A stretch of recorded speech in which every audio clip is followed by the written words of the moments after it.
மாணவ செல்வங்களே, இன்னைக்கு நம்ம ஹெல்த் அண்ட் ஹைஜீனிக் சம்பந்தமா நம்ம பார்க்க போறோம்.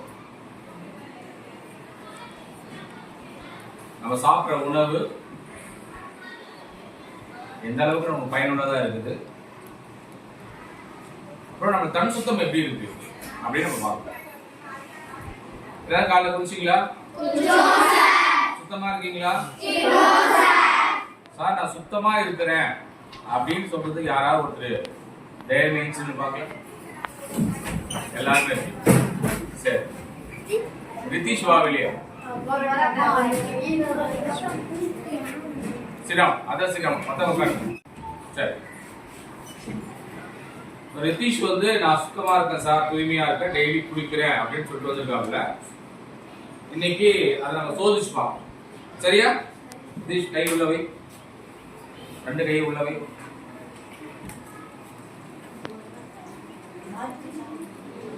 அலக்கழு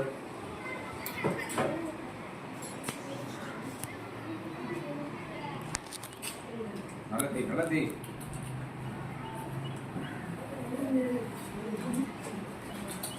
ரெண்டு கை நல்லா கொடுக்கணும். ஓகே, எடுத்துக்கலாம் கை. போலாம். இப்போ ரித்திக் என்ன சொல்லியிருக்காப்புல, நான் ரொம்ப சுத்தமா இருக்கேன் அப்படின்னு சொல்லியிருக்காப்புல. அது எந்த அளவுக்கு சுத்தமா இருக்கிறாரு அப்படின்றத நம்ம பார்ப்போம்.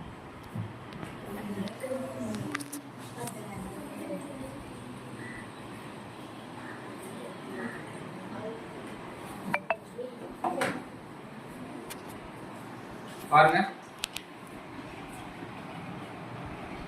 இந்த தண்ணிக்கும் இந்த தண்ணிக்கு எதாவது வித்தியாசம் தெரியுதா? ஓகே. இப்போ ரித்தீஷ் உண்மையிலேயே நல்லா குடிச்சிருக்கலாம், கை கழுவி இருக்கலாம், சுத்தமா இருந்திருக்கலாம். நம்மளும் அப்படிதான் இருக்கோம். ஆனா பாத்தீங்கன்னா நம்மள அறியாமலே நம்ம இது ரித்தீஷ் கையில மட்டும் கிடையாது, எல்லா கையிலும் இருக்கக்கூடிய அழுக்கு. அப்ப யோசிச்சு பாருங்க, டெய்லி நம்ம 3 வேளை சாப்பிடுறோம், ஒரு சில 4 வேளை சாப்பிடலாம். அப்ப இந்த அழுக்கு நம்ம வயிற்றுல போய் சேர்ந்துக்கிட்டே உணவு மூலமாகவோ எப்படியோ இல்லை நம்ம சாப்பிட்ற எல்லா உணவுப் பொருள் வழியா நமக்கு இந்த அழுக்கு நம்ம உடம்புக்குள்ள போயிட்டே இருக்கும். அப்போ நம்ம எவ்வளவுதான் சுத்தமா இருந்தாலும் கூட நம்மளுடைய தன் சுத்தத்தை நம்மளால ஒழுங்கா பேணி காக்க முடியல. பெரும்பாலான நோய்கள் நமக்கு எது மூலமா வருது? இந்த சுகாதாரமின்மை மூலமாக தான் நமக்கு வருது. அதுக்கு ஒரு சின்ன எடுத்துக்காட்டு தான் இருக்கு. சரியா? இது ஒரு சாம்பிள் தான். இது எல்லாரோட கையில இருக்கிறதுனால இது அழுக்கு நமக்கு. அப்ப இதுக்கு என்ன தீர்வு நம்ம சொல்லலாம்? சரி, இதுக்கு தீர்வு நாம என்ன செய்யலாம்? எப்போ சாப்பிடுறதுக்கு, உணவு உட்கொள்வதற்கு முன்னாடி நம்ம என்ன பண்ணோம்? சோப்பு போட்டு கைகளை கழுவ வேண்டும். சரியா? புரியுதா? அப்ப நீங்க இனிமே சத்துணவு சாப்பிடுறதுக்கு முன்னாடி கை கழுவி சாப்பிடுவீங்களா? ஆரோக்கியமா இருக்கணும் அப்படின்னு சொன்னா தன் சுத்தம் கண்டிப்பா நமக்கு முக்கியம். சரியா? டெய்லி 2 முறையாவது நம்ம என்ன பண்ணோம்? பல் துலக்கணும். காலையில, அப்புறம் இரவு படுக்கிறதுக்கு முன்னாடி பிரஷ் பண்ணணும். ஒவ்வொரு உணவு எடுக்கிறதுக்கு முன்னாடி நம்ம என்ன பண்ணோம்? கைகளை முறையா சோப்பு போட்டு தூய்மையான ஆடைகளை அணியணும், தூய்மையான உள்ளாடைகளை அணியணும். சரியா? புரியுதா? இந்த மாதிரி சின்ன சின்ன விஷயங்களை நம்ம சரியா செஞ்சுட்டு இருந்தோம்னா எந்த நோயும் நம்மள அண்டாது. இது தன் சுத்தம். சரியா?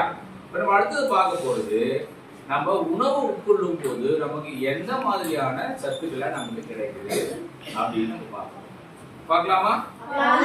எல்லாருக்கும் கேரட் பிடிக்குமா? அந்த கேரட்ல என்ன சத்து இருக்குன்னு யாராவது சொல்ல முடியுமா? சரி, என்ன சுவை உடையது கேரட்? இனிப்பு சுவை. சரியா? இதுல விட்டமின் பி அதிகமா இருக்கு. என்னது? பி அதிகமா இருக்கு. சரி, இப்ப இது சாப்பிடுறதால நமக்கு என்னென்ன பலன் அப்படின்னு பாத்தீங்கன்னா, நம்மளோட முடியை நல்லா வச்சுக்கோங்க, ஆரோக்கியமா முடி. சரியா? அடுத்தது பாத்தீங்கன்னா தோல். நம்முடைய தோல் நல்லா வச்சுக்கோங்க. இது கண்ணுக்கு ரொம்ப நல்லதுன்னு சொல்லுவாங்க. ஆனா டாக்டர் இதுவரை எந்த ப்ரூஃபும் நமக்கு சொல்லல கண்ணுக்கு இது நல்லது, கேரட் சாப்பிட்டா கண்ணு நல்லா இருக்கும் அப்படின்னு சொல்லுவாங்க. ஆனா பொதுவா சொல்றதுதான் தவிர இதுக்கான எந்த ஒரு ப்ரூஃபும் இல்லை, எவிடன்ஸ் நமக்கு கிடையாது. அப்புறம் பாத்தீங்கன்னா இது சாப்பிடுறது நம்முடைய நரம்புகள் நல்ல பிரதி அடையும், நம்முடைய மசில்ஸ், நம்முடைய தசைகள். அப்புறம் பாத்தீங்கன்னா நம்ம பல்லு நமக்கு இறுக்கமா பிடிச்சது கம் இருக்கு இல்லையா, அந்த ஈர்கள் அது ரொம்ப ரொம்ப ஸ்ட்ராங்கா இருக்கும். சரியா? இப்ப சின்ன வயசுல நிறைய என்ன பண்ணணும், நம்ம எடுத்துக்கணும். சரியா? சோ கேரட் சாப்பிடுறதுல நமக்கு இந்த மாதிரியான பலன்கள் நமக்கு கிடைக்கும். முருங்கை கீரை, ஆங்கிலத்தில் மொரிங்கா அப்படின்னு சொல்றாங்க. மொரிங்கா இது நம்ம கிராமப்புறத்துல கிடைக்கிறதால இதனுடைய முக்கியத்துவம் நமக்கு தெரியுது. எவ்வளவு முக்கியத்துவம் அப்படின்னா இந்த பவுடராக்கி மேலை நாடுகளுக்கு அனுப்புறாங்க. இந்த பவுடராக்கி மதிப்பு கூட்டு பொருளா மாத்தி என்ன பண்றாங்க, மேலை நாடுகளுக்கு அனுப்புறாங்க. இது நிறைய பேர் தொழிலா செய்யறாங்க. சரி, இப்ப இந்த முருங்கைக்கீரையால நமக்கு என்னென்ன பலன்கள் கிடைக்குது? Very good. யார் சொன்னது? இரும்பு சத்து. இரும்பு சத்து. ஒரு கிளாப் பண்ணுங்க. இதுல அதிகப்படியான இரும்பு சத்து இருக்கு. சரியா? இதை நம்ம டெய்லி காலையில ஒரு ஜூஸ் மாதிரி சுடுதண்ணியில போட்டு நல்லா கொதிக்க வச்சு அது கூட இஞ்சி பூண்டெல்லாம் போட்டு கொதிக்க சாப்பிட்டோம்னா நம்ம உடல்ல இருக்கக்கூடிய ஹீமோகுளோபின் நம்ம சொல்றோம் இல்லையா, அது அதிகமாகும். ரத்தத்தினுடைய அளவு என்ன பண்ணும், அதிகமா. சரியா? இது நம்ம எந்தெந்த வகையில சாப்பிடலாம்? கீரையா சாப்பிடலாம், குழம்பா வச்சு சாப்பிடலாம், சரியா? இப்படி எல்லா விதத்துல இந்த முருங்கைக்கீரையை நம்ம சாப்பிடலாம். இது வேற என்ன, வயிற்று சம்பந்தமான பிரச்சனைகளை இது சரி செய்யுமா? என்னது?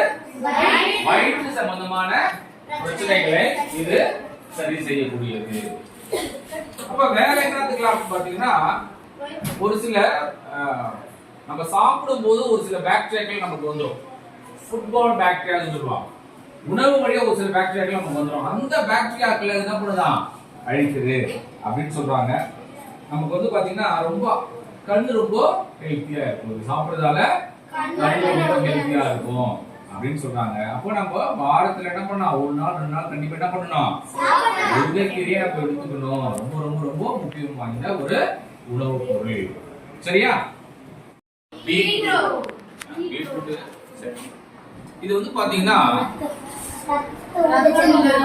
ரத்தத்துக்கு ரொம்ப ரொம்ப முக்கியத்துவம் வாய்ந்தது.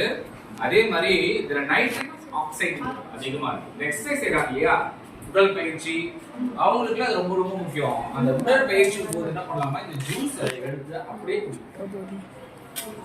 ரொம்ப ரொம்ப நமக்கு பார்த்தா ஒரு மாதிரி நம்ம யோசிக்கிறீங்க, ஆனா ரொம்ப ரொம்ப ரொம்ப ரொம்ப நைட்ரிக் ஆக்சைடு இருக்கிறதால இது நம்மளுடைய இதயத்தை வலுப்படுத்துகிறது. சரியா? நம்மளுடைய தசைகளை வலுப்படுத்துகிறது. சரியா? அதெல்லாம் என்ன பண்ணோம், இந்த பீட்ரூட்டை அடிக்கடி எடுத்துக்கணும். முடிஞ்சவங்க என்ன பண்ணோம், ஜூஸ் ஆக்கி வெறும் வயிற்றுல காலையில குடிச்சோம்னா அவ்வளவு நல்ல பலன்கள் இதன் மூலமா நமக்கு கிடைக்கும். சரியா?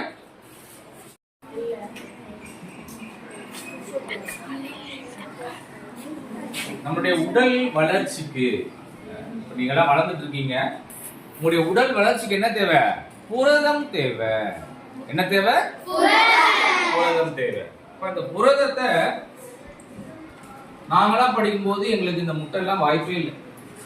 இன்னைக்கு உங்களுக்கு தினமும் ஒரு முட்டை நம்முடைய சத்துணவு மூலமா நமக்கு கிடைக்குது. நம்முடைய தமிழக அரசு என்ன பண்ணுது, முட்டை நமக்கு மாணவ செல்வங்களுக்கு டெய்லி ஒரு முட்டை.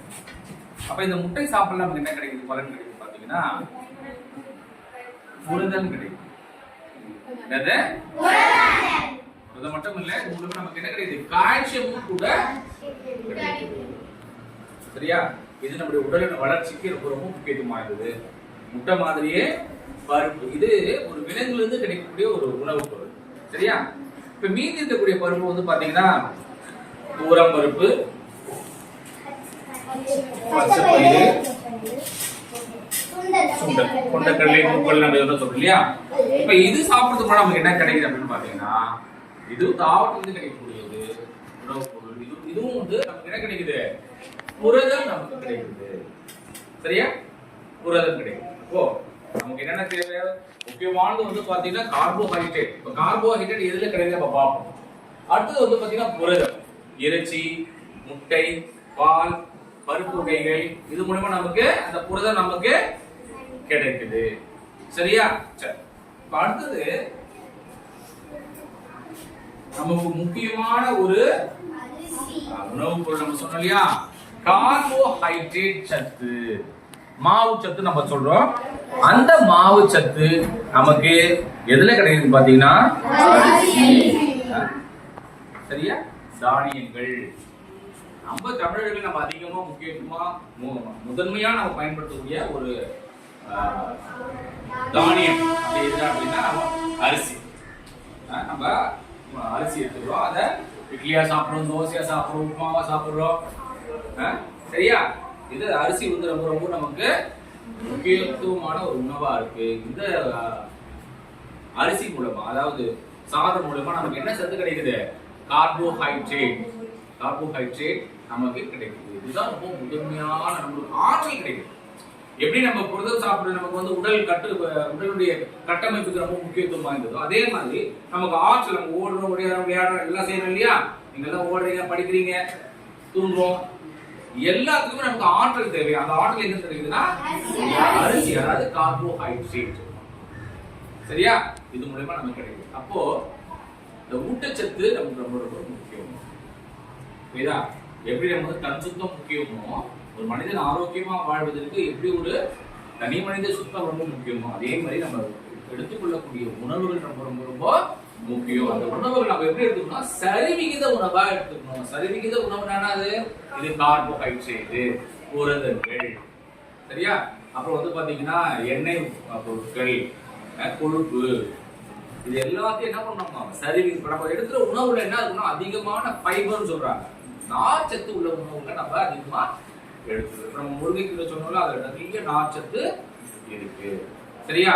அதே மாதிரி பாத்தீங்கன்னா அடுத்தது நம்ம உணவுல நிறைய பழங்களை சேர்த்துக்கணும்.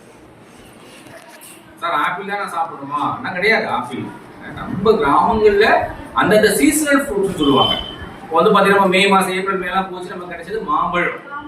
அந்த சீசனல் பழம் அந்தந்த பருவங்களே கிடைக்கக்கூடிய. அப்புறம் நாவப்பழம், இப்ப நிறைய நாவப்பழம் வந்துருக்கு. அந்த நாவப்பழத்தை நம்ம சாப்பிடணும். பலாப்பழம், பலாப்பழம், நம்ம கிராமங்களில் கிடைக்கும் பலாப்பழம், சூரப்பழம் எல்லாம் கிடைக்கும்.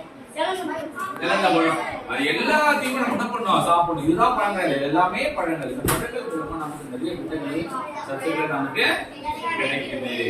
சரியா? இது ஒரு சொல்லுவாங்க, each day apple keep the doctor away அப்படின்னு சொல்லுவாங்க. ஒரு நாளைக்கு ஒரு ஆப்பிள் நீங்க சாப்பிட்டீங்கன்னா உங்க வாழ்நாள டாக்டர்க்கே போக வேண்டாம். அந்த அளவுக்கு இந்த ஆப்பிள் வந்து முக்கியத்துவம் வாய்ந்தது. இந்த ஆப்பிளுக்கு ஈக்குவலா நமக்கு நெல்லிக்காய் இருக்கு. நம்ம கிராமங்கள்ல நம்ம இந்த ஆப்பிள் வந்து நமக்கு விளையுதுல, காஷ்மீர்ல, வெளிநாட்டுல வந்து நமக்கு இது நம்ம வந்து எல்லாராலையும் வாங்கி சாப்பிட முடியாத ஒரு சூழ்நிலையா இருக்கலாம். ஆனா இதுக்கு ஈக்குவலா என்ன இருக்கு? நமக்கு நெல்லிக்காய் இருக்கு. டெய்லி ஒரு நெல்லிக்காய் சாப்பிட்டா நம்ம என்ன பண்ண கூடாது? நம்ம இனிமே டாக்டர்க்கே நம்ம போகாம ஆரோக்கியமா இருக்கலாம்.